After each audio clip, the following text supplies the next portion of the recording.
வணக்கங்க. நான் தான் மகிழ்குமரன். நாம் தமிழர் கட்சியை தாவேக கட்சிக்காரங்க ரொம்ப கடுமையாக விமர்சித்து பேசிக்கிட்டு இருக்காங்க. இதில் சமூகத்தில் மிகப்பெரிய அளவுக்கு அறிவாளின்னு தன்னை நினச்சிக்கிட்டு இருக்கக்கூடிய பல யூடியூபர்ஸ், ட்விட்டரில் இருக்கக்கூடிய பெரிய பெரிய ஹேண்டில்ஸ்லாம் கூட இந்த தாவேக புகழ் பாடிக்கிட்டு இருக்காங்க. அது என்னன்னா, இந்த கரூர் நிகழ்வில் இறந்து போன குடும்பங்களில் ஒரு 36 குடும்பத்தை சார்ந்த 31 பேருக்கு அரசு வேலை அப்படின்னு டிவிக்கே அறிவித்தாங்க அவங்களுடைய இந்த ஆட்சியில். அதை நாம் தமிழர் கட்சியோட வழக்கறிஞர் பாசாயும், அதில் தீரன் திருமுருகன் அப்படின்ற ஒரு வழக்கறிஞரும் ஒரு வழக்கை போட்டு அதில் வெற்றி பெற்றிருக்காங்க. அதாவது அவங்களுக்கு அந்த வேலைகளை கொடுக்கக்கூடாது அப்படின்னு. அது ஏன் அப்படின்னா, இப்போது இது ஒரு இயற்கை பேரிடர் மூலமாக நடந்த உயிரிழப்புகள் கிடையாது. இல்லைன்னா ஏதோ ஒரு அரசு வேலையில் இருக்கக்கூடியவர் இறந்துட்டார், அதனால் கருணை அடிப்படையில் அந்த குடும்பத்திற்கு அந்த இதை தரணும் அப்படின்ற மாதிரி இதுவும் கிடையாது. அப்படின்னும் போது இதில் எப்படி இது ஒரு விபத்து, இந்த விபத்தில் போயிட்டு நம்ம எப்படி தர முடியும்?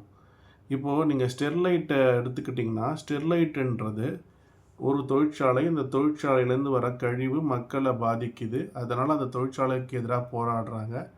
அதில் அரசு எந்திரங்கள் தவறாக கையாளப்படுறது. அதில் 13 பேர் இறந்துடுறாங்கன்ற ஒரு குற்றச்சாட்டு வருது. ஸோ அந்த குற்றச்சாட்டை மட்டுப்படுத்துவதற்காகவும் அவங்களுக்கு ஒரு இழப்பீடை தருவதற்காகவும் அரசு என்ன பண்ணுறாங்கன்னா, அதில் ஒரு சில குடும்பங்களுக்கு வேலைவாய்ப்பு தராங்க.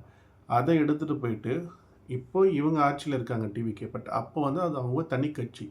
அந்த கட்சி சார்ந்த ஒரு நிகழ்வில் ஒரு விபத்து ஏற்பட்டதுக்கு கொடுக்க ஆரம்பித்தா, நாளைக்கு வேறு ஏதாவது கட்சி நிகழ்வுகள்லையோ இல்லை கட்சி சார்ந்த வேறு ஏதாவது ஒரு பொது நிகழ்வுலையோ ஒரு விபத்து வந்தால் கூட அவங்க நிறைய வேலை வாய்ப்புகளை தர ஆரம்பிப்பாங்க. இவங்க 31 குடும்பத்தை விக்டீம்ஸாக பார்க்குறாங்க. ஆனால் இந்த 31 பேருக்கு வேலை கொடுப்பதன் மூலமாக இன்னொரு படித்த இளைஞர்களுடைய, அது ஆணோ பெண்ணோ, அவங்களுடைய 31 இருக்கையை வெளியெடுக்கிறாங்க. அப்போ அங்கே ஒரு 31 விக்டிம்ஸை அவங்க கிரியேட் பண்ணுறாங்க. இதுதான் உண்மை.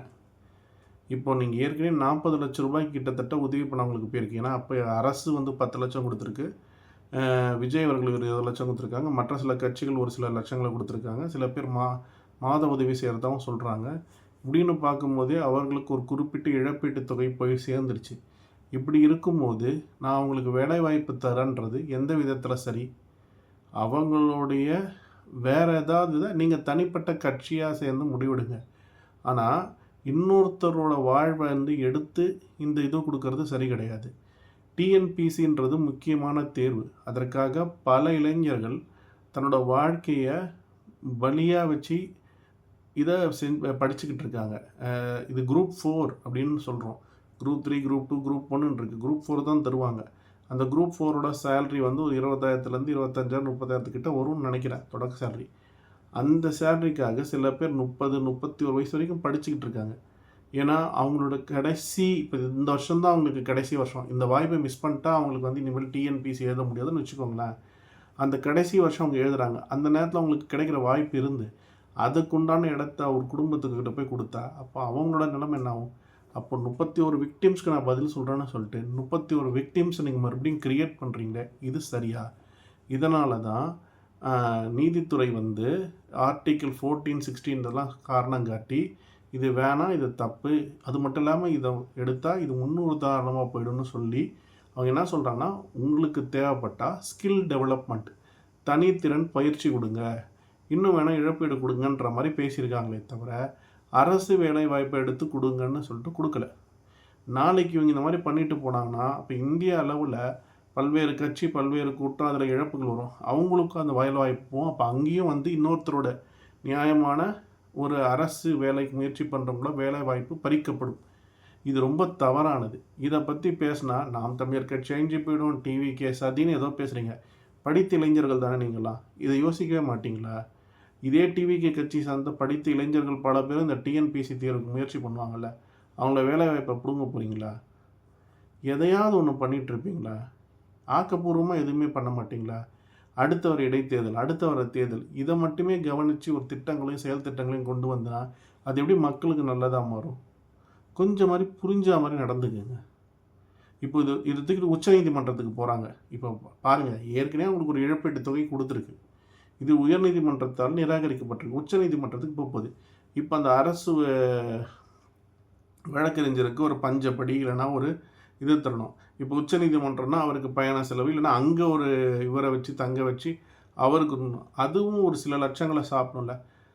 இப்படி நடத்துறதுக்கு நேரடியாக அந்த பணத்தை எடுத்து அந்த செலவு பண்ணுற தொகையை எடுத்து நேரடியாக பிரித்து கொடுத்துருக்கலாமே. அரசு பணம் இல்லை, உங்களோட கட்சி பணம், நீங்கள் தேர்ந்தெடுத்து அந்த பணத்தை எடுத்து கொடுத்துருக்கலாமே.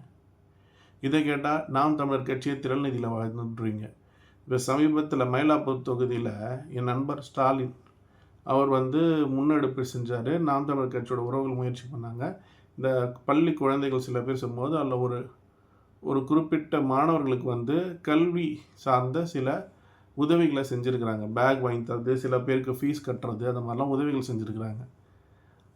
நாங்கள் திரள்நிதி வாங்கி நாங்களே வைக்கல, மக்கள் போராட்டத்துக்கு செலவு பண்ணுறோம், இல்லைனா நல்ல காரியத்துக்கு செலவு பண்ணுறோம். அது மாதிரி தான் நீங்களும் கட்சி சார்ந்த நிதியோ இல்லை தனிப்பட்ட முறையில் யாரோட நிதியோ எடுத்து இந்த மக்களுக்கு உதவி செய்யுங்க, பாதிக்கப்பட்ட மக்களுக்கு. அதை விட்டுட்டு அரசு வேலைன்றது எப்படி இருக்கும்? இது அரசாங்க சார்ந்த நிகழ்வில் பங்கேற்று அவங்க உயிரிழப்பு போச்சா? இல்லைல்ல. தயவு செஞ்சு இன்னொரு 31 விக்டிம்ஸை பார்க்குறேன்னு சொல்லிட்டு இன்னொரு 31 விக்டிம்ஸை உருவாக்காதீங்க. படித்த இளைஞர்கள், பெண்கள், ஆண்கள்லாம் ரொம்ப கனவோடு இருக்கிறாங்க. இந்த டிஎன்பிசி தேர்வு பல காலமாக பல இடங்கள் நிரப்பப்படாமல் இருக்குது. அந்த வைக்கக்கூடிய தேர்வுலேருந்து அவங்கள மறுபடியும் அவங்களோட ஓட்டத்தை நிறுத்துகிற செயலை செய்யாதீங்க. நன்றி, வணக்கம்.